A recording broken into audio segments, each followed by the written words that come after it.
Kayo online thamai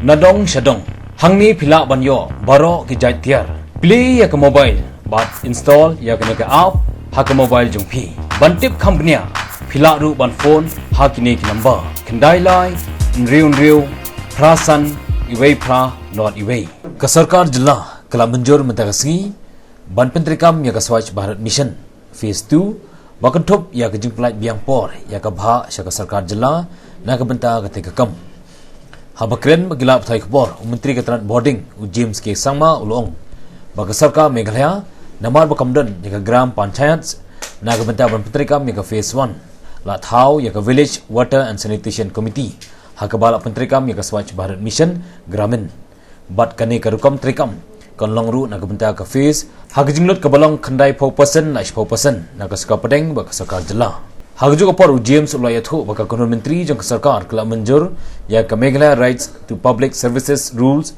2024 na ke benta ban Pyntreikam pura no ya ke Meghalaya rights to public services act 2024 ka kanon menteri jong sarkar jylla menta ke sngi kala Mynjur ya ke Meghalaya regulation of gaming ordinance 2024 O menteri bakmi ya ketanat taxation James ke sangma ula pentip baketanat kelashim ya kanegarai ban kentiu ya kejingyo lum khajna. Fulfillment of the conditions mentioned in the Swachh Bharat Mission Gramin Phase 2 operational guidelines in respect of release of funds, and this matter was brought up and it was made known to the cabinet that as per rule 16 of the operational guidelines relating to the release of funds, the Swachh Bharat Mission Gramin Phase 2 shall support all states and union territories of India. Funds will be released to the states' UTs based on their performance and ability to achieve program results. States shall become eligible to release funds based on attainment of the following conditions. So these conditions were namely that the state cabinet passes a resolution to implement the SBMG phase 2 and commits timely release of state share for the program. Secondly, the state has to set up suggested institutional arrangements for implementation and management of the SBMG phase 2. Thirdly, the state agrees to devolve funds to the Gram Panchayats for co-financing of SBMG components, and lastly develops a project implementation plan and annual implementation plan. So this matter was brought to the cabinet in the state of Meghalaya, since we do not have Gram Panchayats as the practice was followed in SBMG phase 1. In place of Gram Panchayats, the Village Water and Sanitation Committees, the VWSCs, were formed, and the project under SBMG were implemented through these Village Sanitation and Water Committees. Village Water and Sanitation Committees. So likewise, in the case of SBMG 2 also, that would be followed. So the approval of the cabinet was sought for passing a resolution and the commitment for timely release, and also to agree to devolve funds to the village water and sanitation committees for co-financing of the SBMG components. So these were discussed, and the cabinet accordingly cleared the proposal, approved the proposal. The fund sharing pattern between center and state will be 90-10 for northeastern states. I'd like to inform you that in a bid to increase revenue collection by ways of improving the existing taxation acts and through embracing the usage of technology, and also by tapping new resources to generate revenue, the taxation department has seen that through the use of information technology, gaming today has emerged as one of the most popular pastimes globally, and Meghalaya is no exception. And the gaming through the use of information technology generates revenue to the entity involved in the operation of online gaming server, through acceptance of stake money and advertisements. So, in order to regulate gaming within the state and to bring revenue to the state government, we felt it necessary to enact a law for the same, and therefore the draft ordinance was placed in front of the cabinet for its approval. And the views of the law department, the finance department had been sought, and both have given their approval to it.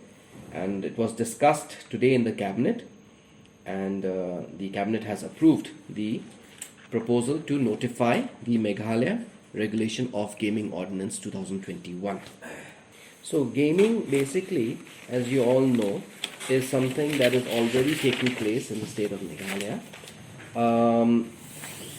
Gaming can be in the form of online gaming, can be in the form of you sitting in front of a computer screen and playing poker, probably.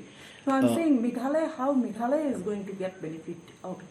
Because we are regulating it. Right now there is no regulatory mechanism to make sure to monitor the whole gaming, online gaming scene that is taking place in Meghalaya. So by regulating it, it's not just a regulatory mechanism, but it's also a mechanism to ensure that those who are engaging in this, they will have to also make sure that they give revenue to the state for this. Well, I don't want to hazard a guess, but this is online gaming is an industry which is quite a very big industry in the entire world, and today in Meghalaya it is going on, but unfortunately we don't have regulatory mechanisms, as I just said, but it is something that is already going on, so we have to have measures to regulate that. So are you going to have tie-up with some, because to regulate it, you have to tie up with some groups or some... This is to regulate it. So you set the rules that, if you are, engaging in online gaming in the state of Meghalaya, then number one, we have to ensure that children below a certain age do not participate in certain games which they are not allowed to statutorily. They have to be above a certain age. Then in terms of maybe in the case of certain default certain of financial misdemeanor, we need a mechanism in place whereby persons guilty of such kind of practices can be held accountable. So all these kind of mechanisms will be brought in whereby we regulate it. So it's a regulatory mechanism. So what happens is that when you have the regulation of gaming ordinance, a legal framework in place, only then can you hold people accountable and take legal action against them. See, it's licensing. So anyone who comes and wants to partake in this industry, then they will have to get necessary license from the government. And when we have a mechanism in place whereby we then know who are the players in this field who are operating in the state of Meghalaya, then we have an agreement with them when we issue them licenses that they have to follow these strict guidelines and strict rules. And if anyone has a breach of or he does not conform to these rules, then we take action against them. So that framework was required, that was not existent, and that is what we are doing right now. As you all know, the Meghalaya Right to Public Services Act 2020 was notified on the 24th of November 2020 in the Meghalaya Gazette. You all already know that the objective of the Act is to provide for the delivery of notified public services to the citizens in the state of Meghalaya within the stipulated time limit, including liabilities of the government servants in case of default. So to ensure the delivery of this act, rules had to be framed, and these rules have been brought to the cabinet today, and these rules have been framed so that the implementation of the various provisions of the act can take place.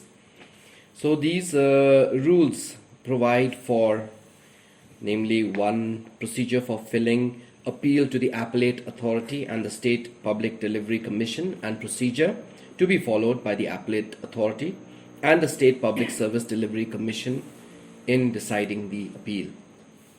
Secondly, forms for filling the appeals. Thirdly, duties of the designated officers for display of information relating to services and the issue of acknowledgement. The composition of officers and staff of the Public Service, State Public Services Delivery Commission. So the draft rules were placed and before the cabinet, and the cabinet has approved the draft rules.